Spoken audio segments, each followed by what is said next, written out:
Hello दोस्तों, मेरा नाम है लक्ष्मण कुमार वर्मा। बच्चे, स्वागत करता हूं आपका हमारे चैनल वर्मा अकेडमी में। बच्चों, आज की वीडियो इंपॉर्टेंट है और इंपॉर्टेंट है, बहुत ज़रूरी है।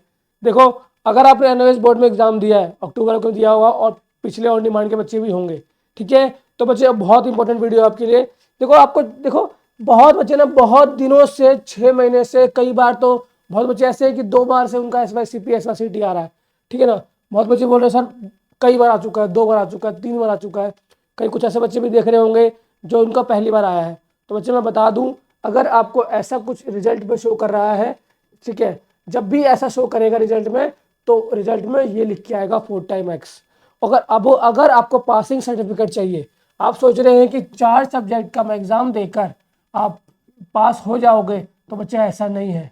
अगर आपको सर्टिफिकेट चाहिए, क्या चाहिए, सर्टिफिकेट चाहिए, तो एटलीस्ट कम से कम आपको 5 सब्जेक्ट चाहिए होते हैं। मतलब कम से कम 5 सब्जेक्ट चाहिए, तभी आपको पासिंग सर्टिफिकेट मिलेगा। ये आपको बेसिक दिमाग में रखना है, ठीक। अब मैं आगे बढ़ जाता हूँ। देखो, आपका एकेडमिक का एग्ज़ाम दिया आपने, अभी अक्टूबर का रिजल्ट आया। 12th क्लास के बच्चों ने देखा, उनका रिजल्ट आया। बहुत बच्चों के आए हैं और बहुत बच्चों का बहुत अच्छा रिजल्ट भी आया है, पास भी हुए हैं, ठीक है। जो पास हुए हैं बच्चे, वो सर्टिफिकेट कैसे ले सकते हैं, डिस्क्रिप्शन बॉक्स में लिंक है, जाकर देख लेना। सर्टिफिकेट आपके घर पे आ जाएगा, ठीक है। बाकी बच्चे, अगर आपका SYCP आया है तो छुटकारा कैसे पाएँ भाई, क्योंकि पता है बहुत बच्चों को पता ही नहीं है कि करना क्या होता है, ठीक है। बहुत बच्चों को पता ही नहीं है कि करना क्या है, डील कैसे करना है। देखो, सबसे पहले अगर SYC आया है, SYC आया है मतलब पूरे सब्जेक्ट में फेल हो आप। क्या कर रहे हो, पूरे सब्जेक्ट में ही फेल है, मतलब subject yet to be clear, yet to be clear, मतलब पूरे सब्जेक्ट को क्लियर करना बाकी है। इसके अंदर अगर प्रैक्टिकल है तो प्रैक्टिकल भी होगा, थ्योरी है तो थ्योरी तो होगा ही। मान लो बच्चे, किसी हिस्ट्री का बच्चा है, हिस्ट्री में आपका SYC आया है, तो आपका थ्योरी एग्जाम फिर से देना होगा आपको। और मान लो बच्चे SYC आपका आया है फिजिक्स के अंदर, तो क्या होगा, फिजिक्स के अंदर आपका थ्योरी प्लस प्रैक्टिकल होगा, ठीक है। बहुत बच्चों को डाउट है कि सर इसका मतलब क्या होता है, तो ये मीनिंग है। मतलब SYC का मतलब है कि आप पूरे के पूरे सब्जेक्ट में फेल है, ठीक है। और अभी इस चीज़ से बचना कैसे है, देखो बच्चे, प्रैक्टिकल अगर है सब्जेक्ट में, अगर लाइक फिजिक्स का एग्जाम दे के आ रहा है कोई बच्चा, ठीक है ना। मान लो कोई बच्चा है, इसने फिजिक्स का भी एग्जाम दिया, ठीक है, और इसमें प्रैक्टिकल भी था और थ्योरी था। तो बच्चे, ऐसा बहुत कम चांसेस है, ठीक है ना, बहुत माइनर चांसेस होता है बच्चे कि वो इसका SYC आएगा।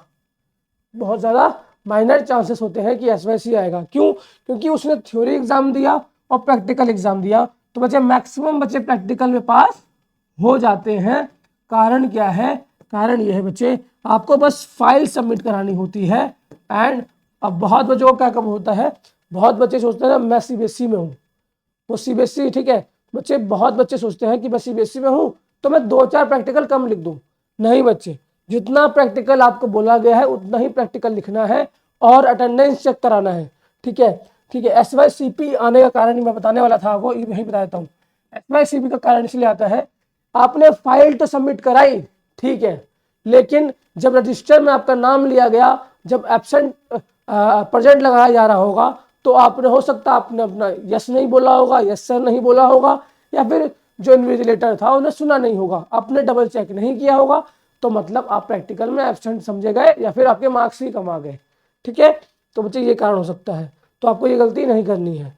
अगर फिजिक्स का पेपर दिया तो बहुत कम चांसेस होते हैं कि आपको प्रैक्टिकल में फेल होगा, मतलब कभी भी SYC नहीं आएगा फिर आपका, फिर आप या तो SYCT आएगा या फिर SYCP आएगा, ठीक है। और बच्चे, अगर थ्योरी का पेपर दे रहे हो, लाइक हिस्ट्री का, तो हिस्ट्री का पेपर दे रहे हो, तो बच्चे अगर आपके मार्क्स कम आए हैं, इसका मतलब 100 मार्क्स का पेपर आएगा आपका ऑन डिमांड में। अब देयर इज नो TMA, कोई भी TMA नहीं होने वाला है अब, ठीक है। तो आपका अगर 100 मार्क्स पेपर आएगा तो 33 मार्क्स आपको लाने पड़ेंगे। इतना ही मार्क्स पासिंग का रहेगा।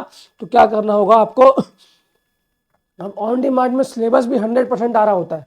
कितना आ रहा होता है, पूरे 100%, ठीक है ना। जो 40% आपका TMA का पार्ट था वो भी आपके एग्जाम में आएगा। लेकिन अब पास होना इजी क्यों है, क्योंकि बच्चे बहुत चुनिंदा क्वेश्चंस होते हैं जो कि ऑन डिमांड में पूछे जाते हैं। वो इंपॉर्टेंट क्वेश्चन मैं आपको व्हाट्सएप पे भेज दूंगा, लेकिन आपको व्हाट्सएप पे मैसेज करना पड़ेगा, ठीक है। बाकी बच्चे, अगर आपका आया है ऑन डिमांड का एग्जाम देना है तो डिस्क्रिप्शन बॉक्स में नंबर दिया है, कॉन्टैक्ट कर लेना, ठीक है। बाकी समझा दूंगा मैं आपको पर्सनली। अब बात करता हूँ SYCP।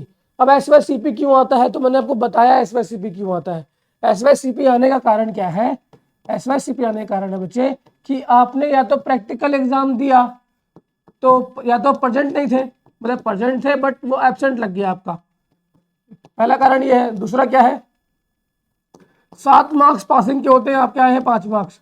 क्यों भाई, मतलब आपने प्रैक्टिकल थोड़ा कम लिखा होगा, क्या कहा होगा, प्रैक्टिकल 2-4 प्रैक्टिकल लिखे होंगे या फिर 2-4 प्रैक्टिकल कम लिखा होगा, तो ये भी हो सकता है, ठीक है। तो ये सब कारण है कि ये सब मैं बता क्यों रहा हूँ, सब बच्चे प्रॉब्लम बता रहा हूँ कि अगली बार जब आप ऑन डिमांड का एग्जाम देंगे तो ये सब ध्यान से करना है। ये सब प्रॉब्लम का सामना पहले से पता होगा तो हमें हर सोल्यूशन हम निकाल पाएंगे। और इम्पॉर्टेंट है भाई, प्रैक्टिकल में बच्चे, बहुत सारे बच्चे ऐसे होते हैं, खास करके लड़के, वो मिसबिहेव करते हैं, कभी कभार लड़ाई झगड़ा कर लेते हैं, ठीक है ना। तो ऐसा बिल्कुल भी नहीं करना, ठीक है ना। अगर आप ऐसा करेंगे तो टीचर आपके ऊपर अगर एक्शन लेता है एंड अगर वो उसको आपका एनरोलमेंट नंबर पता है, ठीक है ना, तो भाई आप फेल भी हो सकते हो, ठीक है ना। तो ये सब नहीं करना चाहिए, बिहेवियर आपको अपना अच्छा रखना है। आई होप आपको मैं समझा पा रहा हूँ, मतलब अच्छा बिहेवियर रखना है, डिसेंट कपड़े पहन के जाने हैं, ठीक है ना। अच्छे से बात करना है, टीचर की रिस्पेक्ट करना है, जो टीचर बोल रहे हैं वैसा करना है, मतलब डिसेंट तरीके से जाके अपना प्रैक्टिकल फाइल सबमिट कराते हो एंड नॉर्मल सा जो क्वेश्चन 2 क्वेश्चन होता है लिख के आते हो, तो आप आसानी से प्रैक्टिकल में पास हो जाते हो। इससे ज़्यादा और प्रैक्टिकल में कुछ भी नहीं होता है, ठीक है। ये हो गया SYCP। और थ्योरी की बात करते हैं कि जब SYCT आता है, SYCT आया है, तो अब SYCT आया है मतलब कि आपका जिस सब्जेक्ट में आया है उस सब्जेक्ट में थ्योरी में फेल हो आप। किसमें फेल हो, थियोरी में। अब थियोरी में फेल कैसे होता है बच्चा, देखो भाई, अगर आपने अक्टूबर का एग्जाम दिया, अगर अक्टूबर का एग्जाम दिया है तो एग्जाम 80 मार्क्स का हुआ था, पासिंग मार्क्स 26 होता है, ठीक है ना। बहुत बच्चे के आए होंगे 20, 18, 17, ठीक है ना, ऐसा कुछ आया है।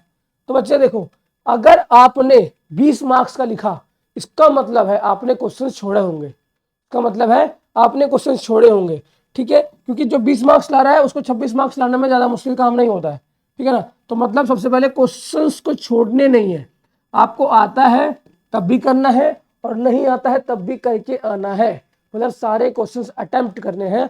क्या होता है कभी कभार बच्चे, क्योंकि कभी कभी ना पेपर बहुत टफ बन जाता है।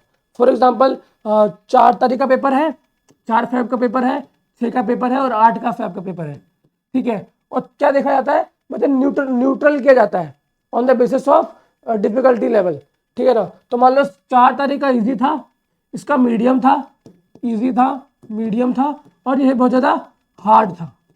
तो क्या होगा बच्चे, जब भी मार्क्स दिए जाएंगे तो अब हार्ड वाले बच्चे को, मतलब 6 तारीख जिसका पेपर था बच्चे, उसको ग्रेस मार्किंग दिया जाएगा, ठीक है ना। और ग्रेस मार्किंग तभी देंगे बच्चे जब आपने सारे क्वेश्चन अटेम्प्ट किए होंगे, ऑल क्वेश्चंस आपने अटेम्प्ट किया होगा। मतलब समझ पा रहे हैं ना, आई होप आपको मैं समझा पा रहा हूं। मतलब सारे क्वेश्चन अटेम्प्ट करने हैं, तभी आप न्यूट्रलाइज करके आपकी प्रॉब्लम को सॉल्व कर सकते हैं, ठीक है, ठीक है बच्चे। तो ऐसे आप एनओएस के अंदर छुटकारा पा सकते हैं।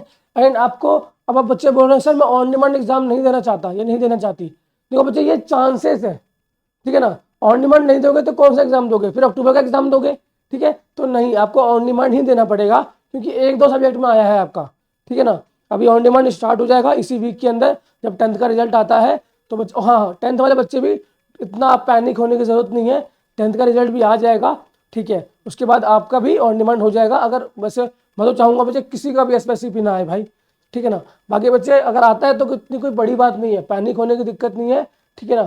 थोड़ा सा एग्जामिनेशन फीस दो और प्रॉब्लम सॉल्व हो जाती है। 30 to 45 डेज के अंदर रिजल्ट भी आ जाता है। और बाकी सर्टिफिकेट डिजी लॉकर पर ले लो स्टार्टिंग में, एंड बाद में एनओएस आपको आपके घर पे भेज देती है स्पीड पोस्ट से। बाकी बच्चे वीडियो में इतना ही था। और आपको अगर एडमिशन लेना है तो बच्चे डिस्क्रिप्शन में आपको नंबर अवेलेबल है, ठीक है, व्हाट्सअप कर सकते हो, कॉल कर सकते हो, प्रॉब्लम आपकी सॉल्व हो जाएगी। बाकी वीडियो में इतना ही था। वीडियो आपको कुछ भी अच्छा लगा हो वीडियो को लाइक करना, चैनल को सब्सक्राइब करना। मिलता हूँ नेक्स्ट वीडियो में, तब तक के लिए बच्चे जय हिंद बच्चे।